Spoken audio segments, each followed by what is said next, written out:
주심으로 수요 예배 하나님 앞에 영광을 드립니다. 자비하시고 인애로우시며 노하기를 더디하시는 사랑의 하나님, 하나님의 은혜를 참으로 감사를 드립니다. 이제 봄이 성큼성큼 다가오는 가운데 있습니다. 다음 주만 돼도 기온이 확 오른다고 하는데 저희 마음속에서도 하나님의 말씀이 움돋게 하시고 그 말씀이 저희 삶 가운데 삶의 예배로 열매 맺고 추수하고 저장될 수 있도록 인도하여 주옵소서. 이 저녁에도 하나님을 찬양합니다. 하나님 홀로 영광 받으시옵소서. 예배 시종을 주님께 맡겨드리오며 거룩하신 예수님의 이름으로 축복하며 기도드리옵나이다. 아멘. 가장 먼저 드릴 찬양은 깊어진 삶을 주께 드리네. 정말 우리의 삶이 시간이 지날수록 더 진국이 되고 더 깊어지고 더 넓어지기를 소망하면서 찬양드리겠습니다.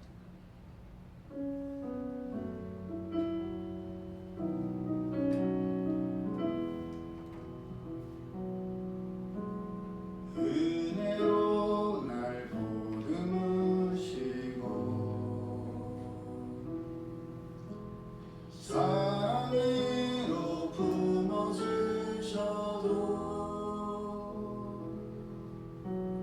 내 마음만 자라도 지키지 못하고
세 번째 드릴 찬양은 주일날 선포했던 말씀의 주제곡이라고 할 수가 있죠. 부서져야 하리 더 많이 부서져야지, 무너져야 하리 더 많이 무너져야 하리. 이 가사가 결국은 우리를 향하신 하나님의 뜻을 잘 표현하고 있다고 생각합니다. 결국은 모든 것을 다 품고 담을 수 있는 바다가 되고, 힘들고 어려워도 그럼에도 불구하고 사랑의 별이 뜨고, 가사를 생각하면서 찬양드리겠습니다.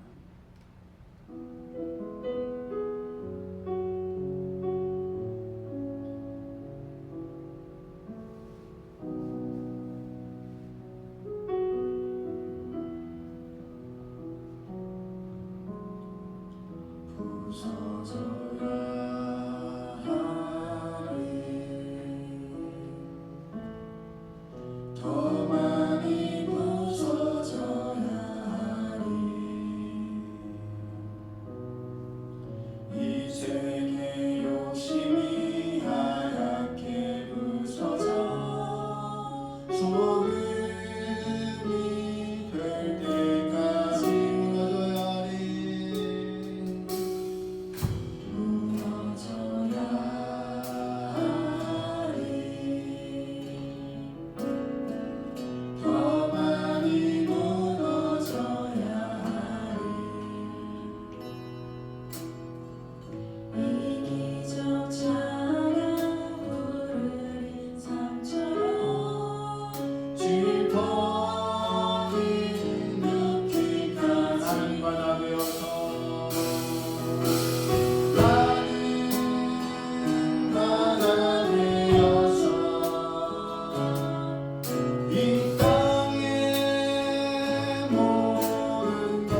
시대를 정말 분별할 수 있는 영적 영안과 지혜가 우리에게 열려야 될 줄로 믿습니다. 아멘. 하나님께서 우리에게 그런 영적 분별력을 주시기를 소망하면서 찬양합니다.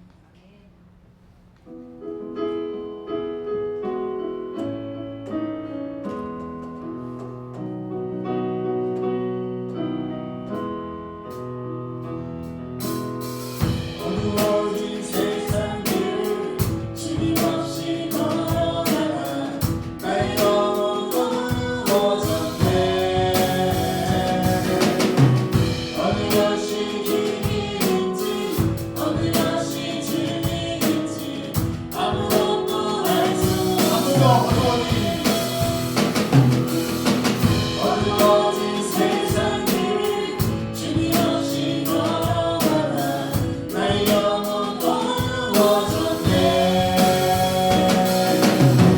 어느 것이 길인지 어느 것이 진리인지 아무것도 알 수 없어. 주님 없이 살아가는 모든 삶 실패와 절망뿐이네. 사랑하는 나의 주님의 영혼 눈을 보게 하소서. 열려라 내마다 열려라 눈을 보게 하소서. 죄악으로 어두워진 나의 영혼 내 눈을 보게 하소서. 아무것도 할 수 없고 아무것도 볼 수 없고 아무것도 들을 수 없네. 세상에서 방황하며 이전이 회개하며 사랑하는 주님 만나네.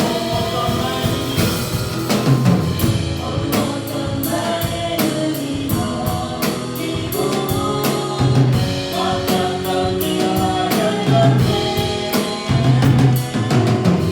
막혔던 나의 마음 열리고 나의 영혼 열렸네. 열렸네 내마다 열렸네. 뜨게 하셨네. 죄악으로 어두워진 나의 영혼 내 눈을 어두워진 세상을 주님 없이 걸어가다 나의 영혼 어두워졌네. 어느 것이 길인지 어느 것이 진리인지 아무것도 알 수 없었네. 주님 없이 살아가는 모든 삶 실패와 절망뿐이네. 사랑하는 나의 주님의 영혼 눈을 보게 하소서. 열려라 내마다 열려라 눈을 보게 하소서. 죄악으로 어두워진 나의 영혼 내 눈을 보게 아무것도 할 수 없고 아무것도 할 수 없고 아무것도 볼 수 없고 아무것도 들을 수 없네. 세상에서 방황하며 이리저리 헤매다가 사랑하는 주님 만났네. 어두웠던 나의 눈이 멀리고 막혔던 귀가 열렸네. 막혔던 나의 마음 열리고 나의 영혼 열렸네. 열렸네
하나님의 말씀 구약 성경 열왕기상 22장 29절에서 40절까지의 말씀 우리 함께 합독합니다.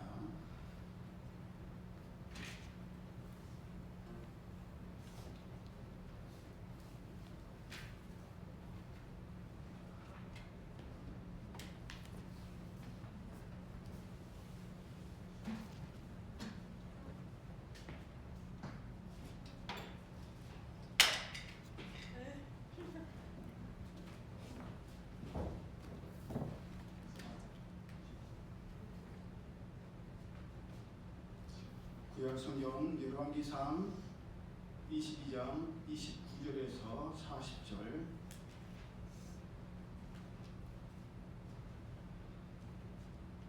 시작. 이스라엘의 왕과 유다의 여호사밧 왕이 길랄 라못으로 올라가니라. 이스라엘의 왕이 여호사밧에게 이르되 나는 변장하고 전쟁터로 들어가려 하노니 당신은 왕복을 입으소서 하고 이스라엘의 왕이 변장하고 전쟁터로 들어가니라. 아람 왕이 그의 병거의 지휘관 32명에게 명령하여 이르기를 너희는 작은 자나 큰 자와 더불어 싸우지 말고 오직 이스라엘 왕과 싸우라 한지라. 병거의 지휘관들이 여호사밧을 보고 그들이 이르되 이가 틀림없이 이스라엘의 왕이라 하고 돌이켜 그와 싸우려 한즉 여호사밧이 소리를 지르는지라. 병거의 지휘관들이 그가 이스라엘의 왕이 아님을 보고 쫓기를 그치고 돌이켰더라. 한 사람이 무심코 활을 당겨 이스라엘 왕의 갑옷술기를 마친지라. 왕이 그 병거 보는 자에게 이르되 내가 부상하였으니 내 손을 돌려 내가 전쟁터에서 나가게 하라 하였으나 이날에 전쟁이 맹렬하였으므로 왕이 병거 가운데 붙들려 서서 아람 사람을 막다가 저녁에 이르러 죽었는데 상처의 피가 흘러 병거 바닥에 보였더라. 해가 진녘에 지중에서 외치는 소리가 있어 이르되 각기 성읍으로 또는 각기 본향으로 가라 하더라. 왕이 이미 죽음에 그의 시체를 베어 사마리아에 이르러 왕을 사마리아에 장사하니라. 그 병거를 사마리아 못에서 씻음에 개들이 그의 피를 핥았으니 여호와께서 하신 말씀과 같이 되었더라. 거기는 창기들이 목욕하는 곳이었더라. 아브이 남은 행적과 그가 행한 모든 일과 그가 건축한 상하궁과 그가 건축한 모든 성읍은 이스라엘 왕 역대 지략에 기록되지 아니하였느냐. 아합이 그의 주상들과 함께 자매 그의 아들 아하시아가 대신하여 왕이 되니라. 아멘. 우리가 함께 합독한 말씀을 본문으로 하나님께서 주신 모든 기회를 날려버린 아합 왕의 결말이라는 제목으로 함께 은혜를 나누기를 원합니다. 하나님께서 선포하게 하신 예언인지 아닌지 그것은 어떻게 분별을 하죠? 혹시 아세요? 하나님의 예언이 하나님께서 선포하게 하신 예언이신지 아닌지를 알 수 있는 방법. 그렇죠. 성취 여부로 알 수 있다라고 성경이 기록되어 있습니다. 본문 앞인 열왕기상 6절 이하에 나오는 선지자 400명은 아왕과 여호사밧 왕에게 올라가서 아람 왕과 싸우라고 하나님께서 그 성읍을 아왕과 여호사밧 왕의 손에 넘기실 것이라고 했고 11절에 나오는 시드기야는 철로 뿔들을 만들어서 하나님의 말씀이 왕이 이것들로 그러니까 철로 만든 뿔들로 아람 사람을 찔러 진멸하리라고 하셨다고 했으며 24절을 보면 시드기야가 하나님의 선지자인 미가야 선지자의 뺨을 치면서 하나님의 영이 나를 떠나 어디로 가서 너에게 말씀하시더냐까지 했습니다. 이에 대해서 하나님의 선지자인 미가야 선지자는 하나님께서 아람과의 전쟁에 나선 이 무리가 주인이 없이 뿔뿔이 흩어질 것이요 저마다가 자기의 집으로 돌아갈 것이라고 하셨다면서 거짓말하는 영이 선지자라고 하는 자들에게 들어가서 그들을 뺀 것이라고 전했습니다. 그렇게 하나님께서는 예레미야 28장 9절을 통해서 조금 아까 우리 현지가 대답한 것처럼 평안을 예언하는 선지자는 그 예언자의 말이 응한 후에야 그가 진실로 여호와께서 보내신 선지자로 인정받게 되리라 라고 하셨고, 에스겔서 13장 3절을 통해서도 하나님께서 보여주신 것이 없이 자기 심령을 따라 예언하는 어리석은 선지자에게 화가 있을 것이라 라고 하시면서 허탄한 묵시를 전하고 거짓된 전꾀, 점쟁이들이나 무당이 하는 것처럼 그런 말을 하는 자들은 하나님께서 치실 것이라고 말씀하셨습니다. 더군다나 신명기 13장 1절 이하를 보면 더 자세하게 나옵니다. 너희 중에 선지자나 꿈꾸는 자가 일어나서 이적과 기사를 내게 보이고 그가 내게 말한 그 이적과 기사가 이루어지고 너희가 알지 못하던 다른 신들을 우리가 따라 섬기자고 말할지라도 너는 그 선지자나 꿈꾸는 자의 말을 청종하지 말라. 이는 너희의 하나님 여호와께서 너희가 마음을 다하고 뜻을 다하여 너희의 하나님 여호와를 사랑하는 여부를 알려하사 너희를 시험하심이니라. 예, 안 믿는 분들 그들만 점쟁이한테 가고 무당한테 가는 게 아니라는 거예요. 깜짝 놀랐어요. 교회 장로님들, 권사님들, 집사님들도 점쟁이한테 그렇게 많이 간대요. 왜? 하면 말 그대로 신기하게 맞추거든요. 맞추니까 하나님 아닌데도 맞춰. 신기하네. 그래서 우리는 되도록이면 신기하다라는 단어를 자제해야 돼. 조심해야 돼. 그 말 자체가 신기가 있다는 말이거든요. 그러니까 신기하다는 말을 대신에 놀랍다, 대단하다 그런 쪽으로 바꿔서 쓰는 것이 그래도 말씀적인 것이겠죠. 그러니까 무당도 맞추고 또 점쟁이도 맞추니까 뭔가 있다. 그래서 하나님께 기도하고 말씀을 응답받아야 된다는 걸 알면서 정작 답이 나오지 않으면 가서 묻는 거예요. 왜? 쉬우니까. 저는 가보지는 않았지만 얘기 들어보면 뭐 복채 그런 것만 주면 된다잖아요. 돈만 주면 대가만 주면 되니까 거기 가는 거예요. 근데 하나님께서 뭐라고 하세요? 신명기 13장을 통해서 그것은 너희가 하나님의 말씀을 순종하나 순종하지 않나 시험하는 것이라. 예, 마친다고 해서 성령께서 안 하셔도 이렇게 마치네? 거기에 미혹돼서는 안 되는 거예요. 신명기 18장 20절 이하를 통해서도 만일 어떤 선지자가 내가 전하라고 명령하지 아니한 말을 제 마음대로 지 마음대로 내 이름으로 전하든지 다른 신들의 이름으로 말하면 그 선지자는 죽임을 당하리라. 너의 마음속으로 이르기를 그 말이 여호와께서 이르신 말씀인지 우리가 어떻게 알리요 하리라. 만일 선지자가 있어 여호와의 이름으로 말한 일에 증언도 없고 성취함도 없으면 이는 여호와께서 말씀하신 것이 아니요 그 선지자가 제 마음대로 한 말이니 너는 그를 두려워 말지니라 라고 말씀하셨습니다. 그래서 요한 1서 4장 1절에도 사랑하는 자들아 영을 다 믿지 말고 오직 영들이 하나님께 속하였나 분별하라. 거짓 선지자가 세상에 나왔습니다 라고 말씀하신 거예요. 여러분 구약시대에만 바알 선지자, 아세라 선지자들이 있고 또 우리 보문산에만 점쟁이들이 있고 무당들이 있는 것 같아요? 아니에요. 아니에요. 교회 밖에만 미혹하는 영들이 있는 것이 아닙니다. 우리 교회 안에도요 얼마나 많은 미혹의 영이 있는지 모릅니다.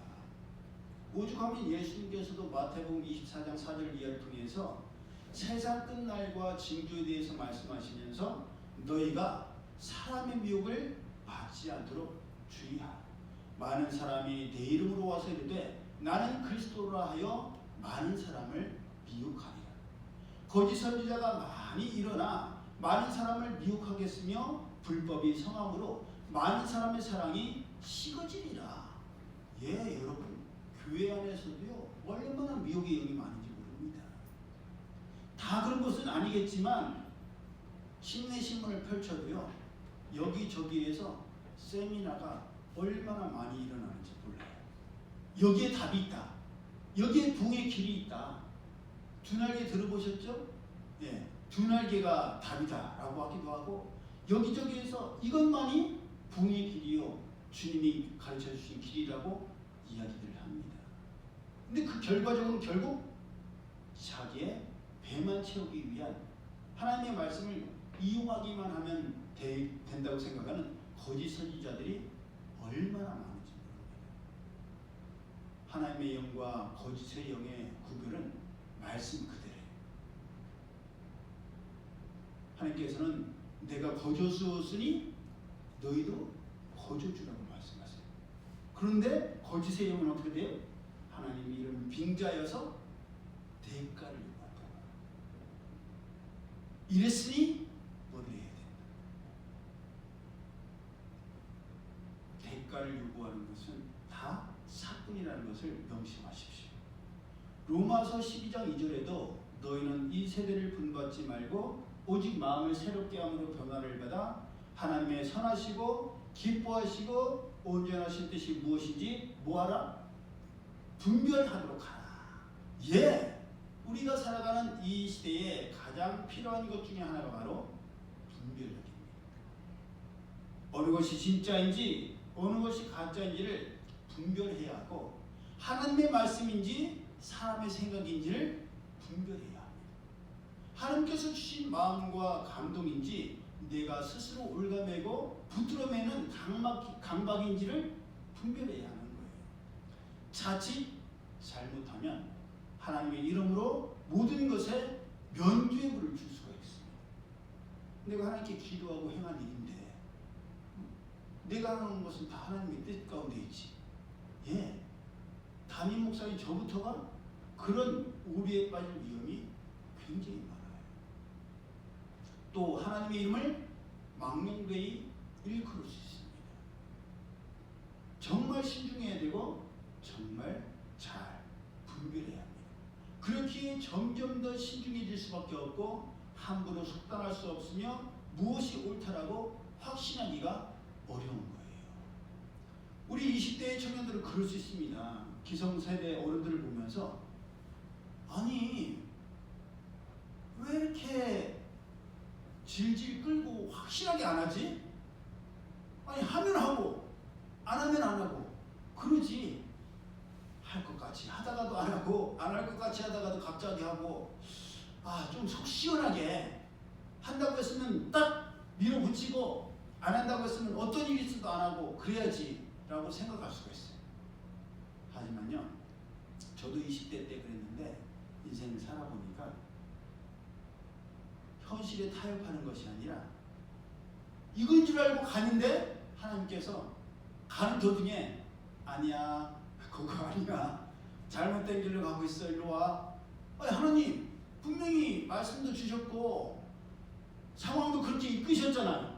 하나님의 뜻이 아니면 어떻게 이렇게 됐겠어요? 라고 생각하는데 하나님께서 아니다 아니야 이쪽으로 와 그러실 때가 얼마나 많은지 모르겠어요. 그럴 때마다 이렇게 했다가 하나님 아닌 걸로 돌아서면 사람들이 저를 볼 때 얼마나 우유부단한 사람으로 보겠어요.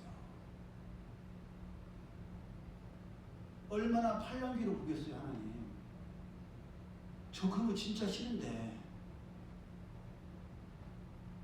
이거면 이거고 저거면 저거고 똑 부러졌으면 좋겠는데 하나님 왜 그렇게 안 하세요? 그럼 하나님 뭘 하시는지 아세요? 그럼 똑 부러지는 거야 이놈아. 저희 아버지께서 저보고 항상 하신 말씀이 있어요. 아들아 강하면 부러진다. 항상 그 말씀하셨어요. 우리 아들은 정직하고 성실하고 끈기와 인내가 좋은 건 좋은데 아들아 강하면 부러진다. 저 그 말 못 받아들였어요. 무슨 소리예요 아빠? 부러지더라도 강화해야죠. 부러지더라도 분명히 해야죠. 아니면 목에 칼이 들어와도 아니라고 해야죠. 그러고 살았어요. 근데 살아보니까 진짜 아니더라고요. 진짜 아니더라고요. 강하니까 진짜 부러져. 부러지니까 일어나질 못해. 근데 갈 때는 부러지지 않아요. 왜 안 부러져요?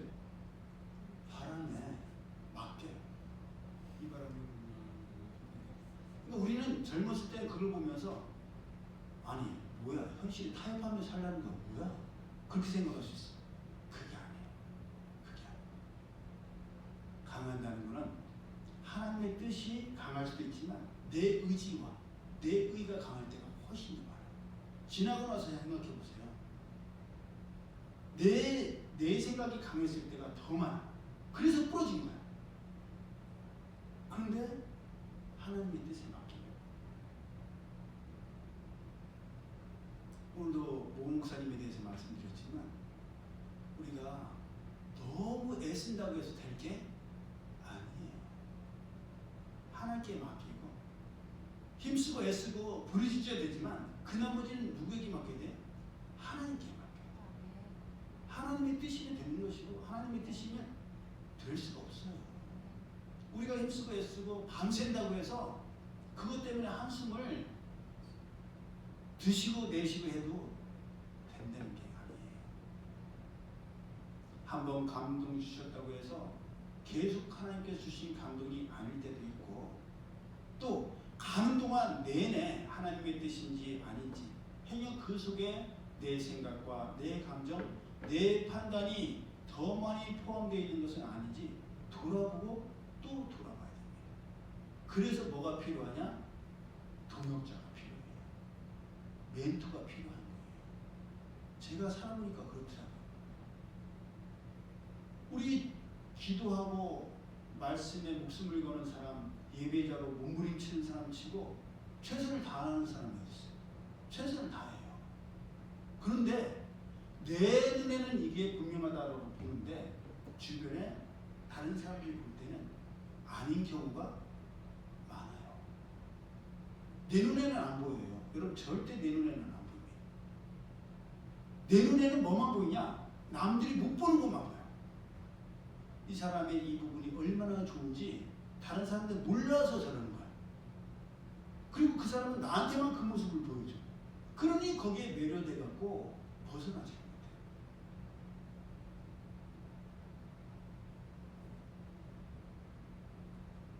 열왕기상 22장 8절에서 아합왕이 미가야 선지자에 대해서 미가야 선지자라는 사람이 있기는 있는데 나에게 길한 일은 예언하지 아니하고 흉한 일만 예언한다. 내가 듣고 싶고 내가 좋아하고 내가 하고 싶은 일은 말하지 않고 내가 듣고 싶지 않고 내가 싫어하고 내가 하고 싶지 않은 일들만 말한다고 해서 미워하고 멀리했단 말이에요. 그러나 그렇지 않습니다.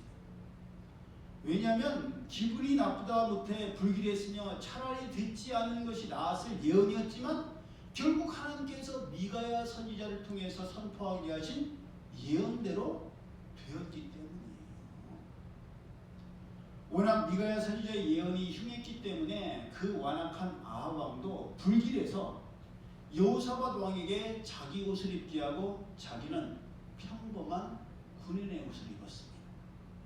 그런데 34절을 보세요. 한 사람이 무심코 활을 당겨서 쐈는데 누구를 맞췄어요? 이스라엘 왕을 맞췄어요. 또 이스라엘 왕을 그 많은 군사 중에 이스라엘 왕을 맞히는 것도 어려운 일인데 어디를 맞췄어요? 갑옷 솔기를 맞췄어요. 갑옷 솔기가 어딘지 모르시죠? 이 목이랑 어깨랑 이런 견장 사이에 연결되는 부분, 그 속에 틈이 있는 와이셔츠를 쓰면은 그 사이에 요런데 연결되는 틈, 거기에 화살이 가갖고 꽂혀버린 거예요. 무심코 우연히 쏜 화살인데 그것도 살짝 비껴 맞춘 것이 아니라 급수를 맞춰서 최대한 빨리 전쟁터를 피해서 안전한 곳으로 가서 치료를 받아야 되는데 사방에 길이 막힌 거예요. 이 병거가 빠져나가지 못한, 우리도 차 끌고 나가면은 사방이 막히면 움직여요, 뻔히 이대로 갔다가는 안 되는데 라고 생각돼도 어떻게 돼요? 어쩔 수 없이 거기에 몸을 실어야 돼요. 걸어다니면 차 아니고 걸어다니면 바른 길로 가면 되는데 차가 있으면 움직이지를 못한단 말이에요. 이 아방도 마찬가지였어요. 그래서 결국 어떻게 됐어요? 모든 몸에 피를 다 쏟고 병거 위에서 전사하고 말았습니다. 그래서 그 피를 사마리아 못에서 씻었는데 개들이 그 흐르는 피를 핥았다는 거예요. 그리고 그 아방이 흘린 피를 씻은 것이 하필이면 어디라고 돼 있어요? 창기들이 몸을 씻은 것. 어렸을 때는 이게 창녀들이 몸을 씻는 곳인 줄 알았어요.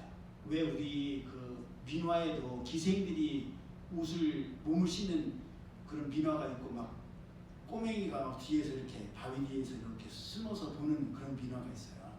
그런 건 줄 알았는데 그게 아니에요. 이 창기들은 그냥 기생이나 창녀가 아니라 바알 신전에서 신전 그 성녀들. 전에 얘기했죠 제가 바알 우상들은 어떻게 하는지. 비가 와야 되는데 비가 오지를 않으니까 비가 오게 하기 위해서 바알 여자 그 신녀들이 바알 우상을 하러 온 사람들과 성교를 하는 거예요. 물라는 잠자리에.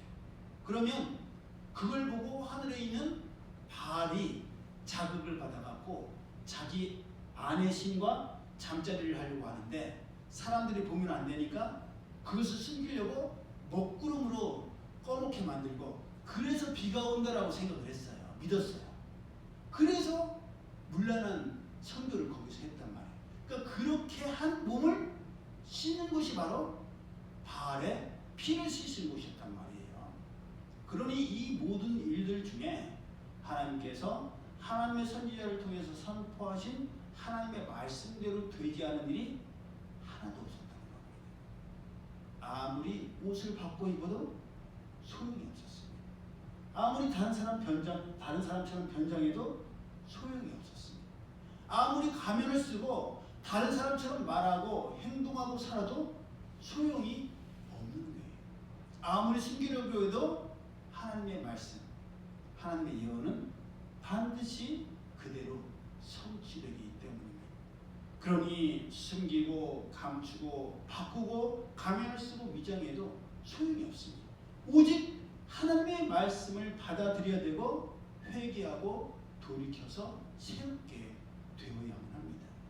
잠깐 아닌 척하고 그런 척한다고 해서 될 일이 아니라는 거예요. 여러분 우리가 알다시피 지난 시간들까지 살펴보던 것처럼 이 하나님께서 아브라함에게 베푸신 은혜가 얼마나 놀랐습니까? 기다리고 또 기다리시고 기회를 주시고 또 기회를 주시고 수많은 선지자를 통해서 보내주셨는데도 불구하고 받아들였어요? 안 받아들였어요? 안 받아들였어요. 끝까지 받아들이지 않았습니다. 그러면 이 아방의 그 어리석은 것을 보고 그 뒤를 잇는 사람은 그렇게 해서 돼야 안 돼요? 안 되잖아요. 그런데 열왕기상 마지막 장인 22장 51절부터 53절 우리 한번 같이 읽어볼까요? 열왕기상을 마무리 짓는 마지막 장의 마지막 절 51절부터 53절 시작. 유다의 여호사밧 왕 제17년에 아합의 아들 아하시야가 사마리아에서 이스라엘의 왕이 되어 2년 동안 이스라엘을 다스립니다. 그가 여호와 앞에서 악을 행하여 그의 아버지의 길과 그의 어머니의 길과 이스라엘에게 범죄하게 한 느바스의 아들 여로보암의 길로 행하며 바알을 섬겨 그에게 예배하여 이스라엘의 하나님 여호와를 노하시게 하기를 그의 아버지의 온갖 행위같이 하였더라. 자기 아버지가 어떻게 되는 것을 봤으면 그렇게 안 해야 되는데 똑같이 하고 말았어요.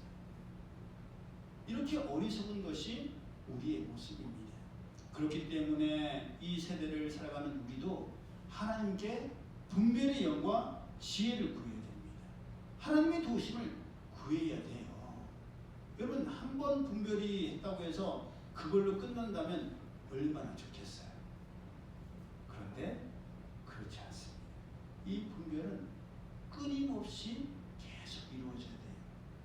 나이를 많이 먹으면 저절로 분별력이 생길까요? 그러면 얼마나 좋겠어요. 그럼 나이 많으신 분들은 다 분별력이 있으셔야지. 경험이 많다고 해서 분별력이 저절로 생길까요? 그것도 아니, 도움은 될 수가 있겠지만, 그러면 말씀을 많이 읽었다고 해서 아는 것이 많다고 해서 다 생기겠어요? 그것도 아니에요. 그게 답이면 다독왕이 제일 분별력이 있어야 되죠. 하나님께서 주셔야 돼요.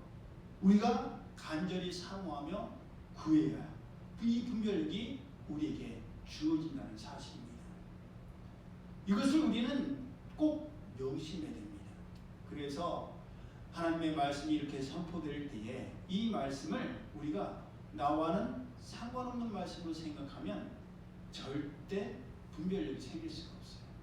오늘 말씀을 통해서 아왕의 마무리에 대해서, 결말에 대해서 선포됐을 때 행여 나에게도 이 아왕과 같은 어리석음이 있지 않을까. 하나님께서 계속 말씀하셨는데도 불구하고 내가 그것을 받아들이지 못하고 따르지 못하고 내 생각과 내 계획이 더 컸던 것은 아닐까. 그 분별력을 우리는 구해야 할 줄로 믿습니다. 우리의 감정, 우리의 판단, 우리의 생각은 맞을 때도 있지만 틀릴 때도 많습니다. 상황과 환경이 달라지면 또 금세 달라져요. 하지만 언제나 변함이 없는 게 있습니다. 그것이 무엇이죠? 우리의 감정, 우리의 생각, 우리의 계획, 상황과 환경, 모든 것이 다 바뀌어요. 모든 것이 다 변해요. 그런데 이것만은 변함이 없어요. 꽃은 시들고 풀은 마르지만 하나님의 말씀은 어제나 오늘이나 내일이나 변함이 없으십니다. 그렇기 때문에 우리는 하나님의 말씀을 붙들어야 되고 하나님의 말씀으로 응답을 받아야 되며, 받았음에도 불구하고 그 말씀이 맞는지 맞지 않는지 분별하고 또 분별해야 하며, 그렇게 해서 받은 말씀이 분명한 하나님의 말씀이라면 어떤 어려움이 있어도 버티고 견디고 이겨내야 하는 겁니다. 그러니 얼마나 신중해야 되고 얼마나 분명해야 되며 얼마나 확실해야 하겠습니까?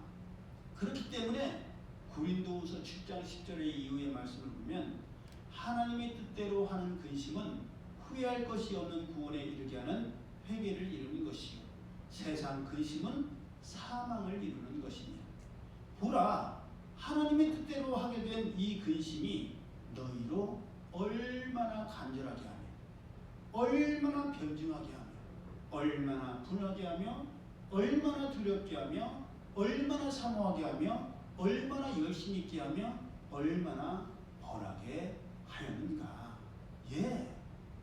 하나님의 뜻을 찾기 위해서, 하나님의 뜻을 분별하기 위해서는 우리가 끊임없이 근심하고 찾아야 돼요. 전에 기도원 얘기가 나왔었죠. 기도원 얘기를 했더니 우리 청년들이 기도원은 귀신 들린 사람들이나 이상한 사람들이나 올라가는 곳이 아니냐. 여러분 생각해 보세요. 왜 많은 믿음의 선진들이 기도원을 찾았겠습니까? 왜 기도원에 가서 금식하며 부르짖었겠어요? 왜 40일을 아무것도 안 먹고 하나님께 매달리겠어요? 그만큼 간절하기 때문이에요. 그만큼 하나님의 도우심이 필요하기 때문이에요. 하나님께서 도와주지 아니하시면 도저히 이 문제를 해결할 수가 없는 거예요. 내 힘과 내 지혜, 내 경험으로는 절대로 답이 없다는 것을 알기 때문에 하나님께 부르짖을 수밖에 없는 거예요. 내 생각과 내 지혜, 내 경험으로는 절대 안 된다는 것이 우리 지나간 날들로 증명되지 않습니까? 내가 힘쓰고 애써봤잖아요. 안 돼요, 여러분. 그걸로 되는 게 아니에요. 그걸로 되면 못하는 사람이 어디 있겠어요? 결단력 있고 끈기 있으면 머리 좋으면 다 할 수 있죠. 서울대 나온 사람들만큼 머리 좋은 사람이 어디 있어요? 그 사람들처럼 끈기 있고 인리 있는 사람들이 어디 있겠어요? 들어보면요 일어나질 않았다더라고요. 화장실 갈 때만 일어나고. 그러니 저같이 막 공부 시작하려고 하면 막 이거 필요하고 저거 필요하고 뭐 사러 갔다 오고 그러다 보면 배고파서 먹고 오고 먹고 하려고 하면 졸리고 뭐 일단 자자 그리고 일어나면 하루 다 가버리고 응? 그런 사람은 인내라면 멀지요. 그런데 그렇게 해서 해결되는 것이 아니에요. 그러니 하나님을 찾고 하나님께 구하는 겁니다. 실패했다고 해서 실망하고 좌절하고 낙심할 것이 아니라 그 이유를 찾아야 되고 고쳐야 되고 새롭게 되어야 됩니다. 하나님의 말씀을 되새겨야 하고 그 말씀을 붙들어야 되는 거예요. 그래서 하나님께 드리는 예배가 중요합니다. 이 예배를 통해서 선포되는 하나님의 말씀을 통해서 내 생각과 내 계획이 바뀌고 그러므로 인해서 하나님께서 기뻐하시는 삶, 하나님께서 원하시는 삶을 우리는 추구하게 된다는 것입니다. 예배 없이 말씀 없이 살아가면 하나님과 무관한 삶을 살아갈 수밖에 없고 내 상황과 내 환경과 내 감정과 내 뜻과 내 계획만 보일 뿐입니다. 그러므로 오늘 선포되고 예배를 통해서 선포되는 하나님의 말씀은 결코 우연이 아닙니다. 하필이면이 아니에요. 예수님께서는 하나님의 뜻이 아니면 참새 한 마리도 떨어지는 법이 없다고 말씀하셨어요. 그러니 우리가 오늘 말씀을 꼭 붙들고 행할 때에 신명기 28장의 말씀처럼 순종하면 복을 받지만 순종하지 않으면 저주를 받을 수밖에 없다는 것을 명심하여서 정말 하나님께서 우리에게 원하시는 것은 우리가 어려운 가운데 멸망하는 것이 아니에요. 구원에 이르고 참된 자유와 기쁨과 평안과 행복을 누리는 것이 하나님 아버지의 뜻입니다. 그 하나님 아버지의 뜻을 헤아려서 그 길로 나아가는 우리 모두가 되기를 예수님의 이름으로 축복합니다. 아멘. 기도드립니다. 사랑하는 하나님 감사합니다. 인생에 많은 시기가 있다고 합니다. 그 시기 가운데 우리에게 성장기가 있는데 그 성장기에는 모든 일들이 다 지금같이 크고 잘되고 또 깨닫고 조금만 봐도 이해하고 외워지는 줄 안다고 착각한다고 합니다. 하지만 그 성장기를 지나고 나면 갱년기가 찾아와서 열심을 냈던 만큼 거기에 대한 실망과 좌절과 낙심이 크다고 합니다. 하지만 그걸로 끝나는 것이 아니라 우리가 성숙기가 찾아오고 그 성숙기를 통해서 우리의 모난 부분들이 하나님의 말씀 가운데 잘 다듬어지고 내 힘과 내 노력과 내 결심과 내 경험을 쫓아갔지만 그것으로 되는 것이 아니라 하나님께서 지혜를 주셔야 되고 분별력을 주셔야 된다는 것을 깨닫는 인생의 시기가 반드시 온다고 합니다. 저희 삶 가운데 지금 힘들고 어렵다 할지라도 이것이 영원한 것이 아니라 이 또한 지나갈 것이며 지금 내가 머리가 좋고 모든 것이 다 형통하고 평안한 것 같아도 이 또한 지나간다는 것을 명심하여서 하나님의 말씀에 청년들에게 너의 눈이 원하고 또 보는 것을 마음대로 즐겨라. 하지만 마지막에 결국 하나님의 심판이 임한다는 것을 명심하라고 말씀하신 그 말씀을 명심하게 하여 주옵소서. 그래 믿음의 선진들이 살아간 삶을 보면서 그들의 결과를 보면서 그 결과를 뻔히 보는데도 불구하고 어리석게 하나님께서 기회를 주시고 하나님께서 말씀하셨는데도 불구하고 그것을 외면하고 무시했다가 똑같은 결말을 맞는 어리석은 저희들이 되지 않도록 성령님 역사하여 주옵소서. 이제는 우리 주 예수 그리스도의 은혜와 하나님 아버지의 그 크신 사랑하심과 성령님의 교통하심이 하나님의 말씀을 통해서 답을 찾고 영적인 눈을 떠서 하나님의 기뻐하시고 온전하신 뜻이 무엇인지 분별하여서 그것을 행하기를 원하는 이들 모두에게 이제로부터 영원히 함께 하실지어다.